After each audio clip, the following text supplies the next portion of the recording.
The last game, even though you'd played some special teams and stuff like that, how big was it that you got a chance to actually start in your first year instead of, basically waiting a year like a lot of guys who are redshirting now? Oh, it was a very big step in my career. That's what it took off. Really, got a little groove, got my feet wet, so had my little growing pains there. Going against one of the top receivers in the country, he got drafted that year too. So it was just something to get immune to. So it got my feet wet, like I said, and it prepared me for my season. Talk about, I guess, your Big Ten Player of the Week, just the game that you had on Saturday with the pick six and helped lead the team in tackles. Just your thought maybe on that performance and things you can build off of from that. Coach Ash told me in the beginning of the week my performance going to make or break the team because I got to be able to play the deep balls and tackle very well because I'm the one high safety. And I come down and whatever breaks through, I got to get it down and just make plays when I need to make plays. So it's just me and him having that conversation. I told him I could get the job done for him. Where's this defense now? Is it where you guys want it to be? Not yet. We're close. We're getting close to each game. We keep on getting better each week. We keep on holding each other accountable. We just got to finish the games. We got to put our foot on the opponent's throats and just finish out and close out and get rid of all the dumb mistakes that we have sometimes. So we just we're getting close to where we need to be. So we just got to keep on pushing. Well, when you this season a grind, you brought it up again. It's about the rallying grind. Is it more work than fun? I mean. I think as a defensive side of things, we have more fun than work because we like to be out there and play with each other. We like to have fun with each other. We just always smiling, having fun. So I think that's what plays are being made. And you see if everybody make a play, everybody run to their guy and hug him up and say, "Oh, good job," and we'll get back in the huddle and make another play. So I think it's more fun than work because we're enjoying that time out there with each other. Well, when you think back to your decision to sign here, it was like a party for the coaching staff that day. And for a player coming in with your rankings, your skill set, everybody expected it would happen right away. Can you take me through what it's like to go through a year not starting the first game a year ago? Did it feel like you weren't living up to expectations? I'm trying to say this as politely as I can because you're obviously have proven it, but can you take me through that, what it's like, that it takes some time? It does. As a young guy, you gotta learn and you gotta grow up sometimes too. You think you're all world coming out of high school, but it's not really the case when you go to a elite place like this. But you always want to make that immediate impact as a young guy. But it takes a little speed bumps and recovery and all this because the injuries come too. You got to be able, your coaches got to be able to trust you too because they're putting their family out on the line for you. And go out there and make plays and everything, so you can't have no mistakes. So, growing pains do come, but you got to grow up as a young guy too. What you're doing now, is this what you envisioned all along, or is there still more? I think there's still more. What I envision, I'm on the right path. I think I keep on going and take the next step and just keep on getting better each week and challenging myself. What would that entail? What is the next step? Even more bigger plays, especially in bigger games. Because college football playoffs coming up and Big Ten championships coming up. So keep on making big plays in those games and just having those moments of keeping everybody on the edge of their seats. Vonn, is everything you do in a game orchestrated, or how much freedom do you have, for want of another word, to go to the ball? I mean, if you follow my drift there. I think I have a lot of freedom. Yeah. Coach Ash and Coach Vic put me in a position to make plays for them, especially for this team. They just told me to go out there and do what I do and just make plays for the team and just bring that spark and passion, what I showed through this game, and just keep on going each time and just bring the other teammates along with me because when they see me out there having fun, they're going to have fun as well. Does that bring great responsibility? Do you feel a big responsibility when you're out there also, given that sort of freedom? It does. It brings a lot of responsibility because there's no area it takes because those young guys looking at me and see how I handle myself and how I carry myself on and off the field. So it's a big responsibility, and I take our own to that. So. You're one of the leading scorers on the team now. I think I asked you this Saturday night and stuff. What does it just do for you from a confidence, from a feel-good standpoint, to have a couple of touchdowns under your belt? I think it boosts me a little bit more, especially confidence-wise, because I know I could do it all alone. It just brings me back to my high school days. I'm like, I can touch the paint a little bit more, but it's very enjoying. It's very an honor. God gave me that blessing. It's truly an opportunity for me. I'm just so glad to be a part of that. So just being out there making those plays for Buckeye Nation, this team, is just an honor. Vonn, you just kind of salivate when you see the ball in the air coming your way? Oh, I do. I said it's mine and take it. Illinois' got a couple 100-yard rushers this past week against Purdue. Do you feel that's going to be a challenge for you guys? You've done really well here in recent weeks against the run, but just maybe take that up a notch this week against them? I think so. It's going to be another challenge for us. They can throw the ball a little bit and run the ball, so they're pretty balanced right now. Their offense putting up major yards in the Big Ten, so we got a challenge. We're going to keep on getting better each week. We'll hold each other accountable. Everybody will do their job, and we'll keep on getting better through our practice. Well, when you talk about touching the paint, did you have? I assume that you wanted to get at least one this year. Did you have a goal for more than that? Yeah, I had to go for more than that. I think I have another one left in me, so we're going to see what happens. And you don't never know which game it's going to become because all these big games coming up.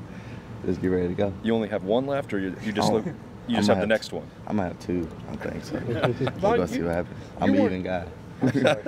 You're one of the spiritual leaders of the teams. It seems like JT kind of the same way. What's it mean he's back, he's ready to go this week, and how the guys quote welcomed him back and everything? What's the thought, I guess, going back with him?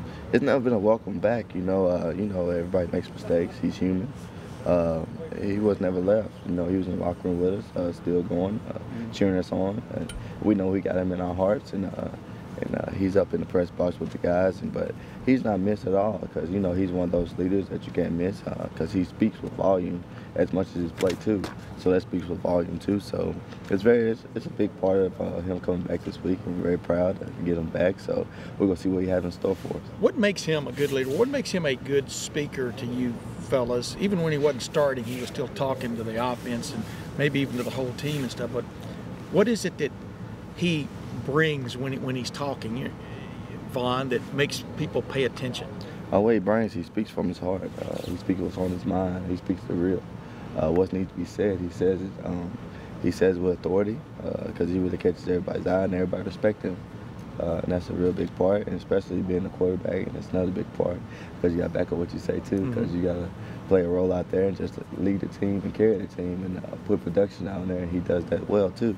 So it's just it's a really big part when your leaders that really speaks what's on his mind, because you're just not hearing it from the coaches, you're hearing it from a guy that's really like out there that's getting a lot of pub right now, because he's a real guy. And that's what we like to keep it as, and everybody just keep it real with each other. So it's honesty. But it sounds like you've even learned some stuff from being around him. Is that accurate? I mean, as a leader, I mean, you seem to speak your mind also when we talk to you. Right. That's what we always do. Always keep it honest with each other.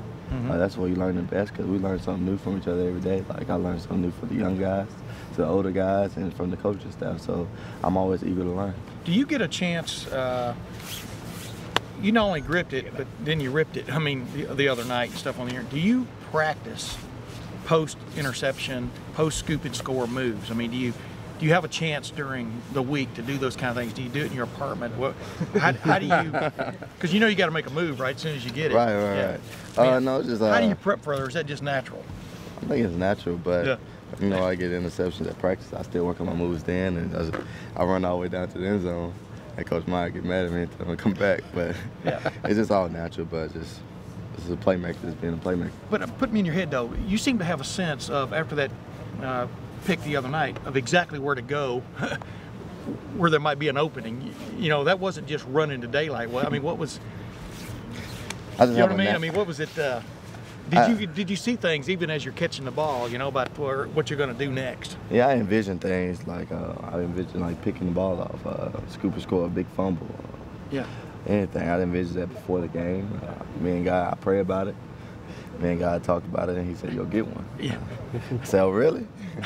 And he gave me one. So it's just a natural a knack for the ball, and just being where you need to be at the right time, and just making that play for those guys, and it just all comes natural. I'm just blessed to have those natural abilities. Vonn, when you have what you're trying to do as a player each day, how much of your responsibility is it to also help the young guys get ready for the day when you older guys are gone? Is that something that's in your mind? Yeah, it is. I told those guys, you're a shoestring away from being in the game. You got to prepare like it. If I break my shoestring, you got to go in the game. So I always challenge those guys like Malik and Eric Glover that's behind me and Tavis right now. Challenging those guys to get better, because Malik's growing every day. I'm proud to see that, because you see him down on kickoff making tackles. and he's been a special teams player of the week and all this. So he's growing, he's learning, he's really grasping what the coaches are saying to him, and he's learning, and he wants to make plays too. And when you go ahead. I was just going to go back to previous questions. Do you lobby to play offense too? Oh yeah, I tell Coach Smith all the time. Yeah. Get me in there. I'll run the route for you. There's so many receiver injuries, right? Right. They could use you. I think they could. But we'll keep that fun and giggles. So are you a little bit, I don't know, jealous is maybe not the right word, envious of Jabril Peppers and what they're doing with him? No, I'm not. My time's coming. That's why I say I'm not worried about it. My time's coming. I'll just be patient and stay humble. When you're having the kind of year that you're having, has it been in your head at all that this might be my last year here? No. Me and Coach Ash said we're going to talk about that at the end. I'm not worried about that. It's all about family with me, right? I mean, it's all about family and team with me right now. Just getting these guys ready each week, and just not even worrying about that right now because it's selfish right now. Just worried about the team right now. Do you feel like you've made a step, though, that you are better than you were last year? Yeah, I do. I feel like I made a step, and you see it. You see the confidence, you see the plays that are being made, you see the production. So I think the eye in the sky don't lie. Where do you go from? Where do you go from like playing your responsibility in that progression? When did you notice the click that you felt confident enough to go make plays as opposed to just take care of what you're supposed to be doing, you know, from one play to the next? Vonn, do you remember when that clicked for you? Was it the middle of last year? Was it late in the season when you had the picks? I mean, what? I think it'd been happening before I came here. Yeah. Well, but I mean, you know, in this system, you know, okay. I would think you've got to prove to the coaches you can do what they want you to do before you do what you do, you know? I think it was my freshman year. It was really like going against Philly Brown and all them. I was like, I'm finna just jump everything. Yeah. I just see the plays, and I'm reading the pattern matching, I'm reading the routes and the route concepts, and just make the plays. All this film study that helps me with Coach Ash and Tyvus. We do it every Monday. I'm gonna go after this. And just really just studying the game, it just reappears in the game, so it makes it so much easier and faster for me to just take that next step and just make that play. Hey, I wonder quickly, I know you probably already watched a little video in Illinois, I would think. The Ferguson kid who came back last week, their running back and stuff, what just stands out about the way he plays? Because they even talked about it after the game, the spark he brings. They'd lost 300, all of a sudden they go for 300 rushing against Purdue. What just stands out about his running style, what he brings in there, I guess? He's a spark to that team, like you said. He brings passion. He wants to win. He wants to be that playmaker, so they will get the ball in his hands a lot. See what he can do out in space and between the tackles. So that's their playmaker right now, and they got a couple of receivers that could go down there and get it too. So we're going to do our homework. We'll keep on preparing for this, and we're going to get better week at practice and just keep preparing, and we just go see it on Saturday. What's your memory of that stadium over there? A little windy. Yeah. That's what I remember. But how does that just affect as you go into a game? Because weird stuff is happening over there with Ohio State, and a lot of it is due to the wind tunnel effect, whatever you want to call it. Do you look forward to it, or do you know what I mean? Or do you know it may be another wacky game, you know? I look forward to it. More plays to be made. Yeah. That's what I think. Thank you very much, buddy.